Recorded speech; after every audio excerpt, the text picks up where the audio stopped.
16세기 종교개혁자들이 종교개혁을 펼치면서 붙잡았던 몇 가지 주장이 있습니다.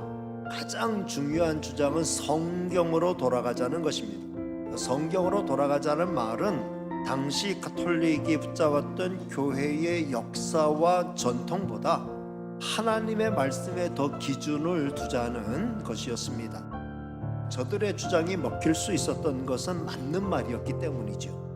아무리 역사와 전통이 좋다고 하더라도 하나님의 말씀에서 많이 벗어났다면 다시 성경으로 되돌려야 마땅합니다.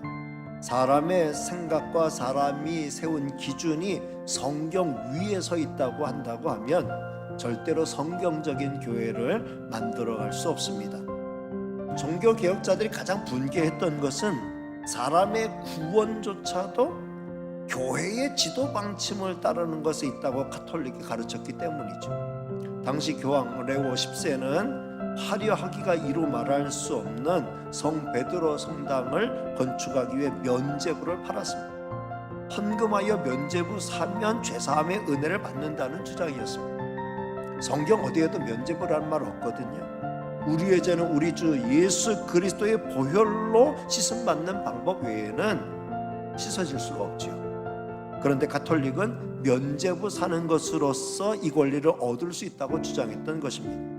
종교개혁자들은 성경대로 오직 하나님의 은혜로 솔라 그라티아, 그리고 그 은혜를 믿음으로 솔라 피데, 믿음으로 받아들임으로써 구원받는 성경적 원리를 거듭 확인했습니다. 오직 성경이 유일한 규범이 되도록 든든히 세웠죠. 성경을 자세히 읽으면 누구나 알 수 있는 것이 하나님이 이 세상을 만드셨고 하나님이 이 세상을 다스리시고 하나님이 우리를 사랑하셔서 구원의 은혜를 베푸셨고 우리를 위해 영원한 천국까지 마련하셨다는 사실입니다. 우리가 할 일은 이 하나님을 절대적으로 신뢰하고 믿고 따르는 거죠.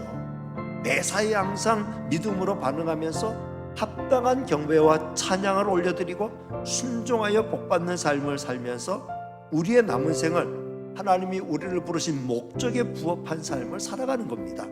이것이 우리에게 가장 큰 행복이요 가장 큰 평안이 되는 줄로 믿습니다. 세상은 끝도 없이 변해요. 모든 상황은 제멋대로 뒤범벅이 되어 흘러갑니다. 이렇게 혼란스러운 상황이 반복될 때 우리가 할 일은 더 철저히 하나님의 주권을 신뢰하고 믿음으로 반응하는 거죠. 누가 뭐라 해도 하나님은 이 세상을 그 뜻대로 다스리고 계시는 줄 믿습니다. 이를 믿고 살아가는 게 성도의 본분이에요. 하나님의 주권을 굳게 믿고 이 마지막 시대를 힘있게 살아가는 저와 여러분이 다 되시기를 주님의 이름으로 축복합니다.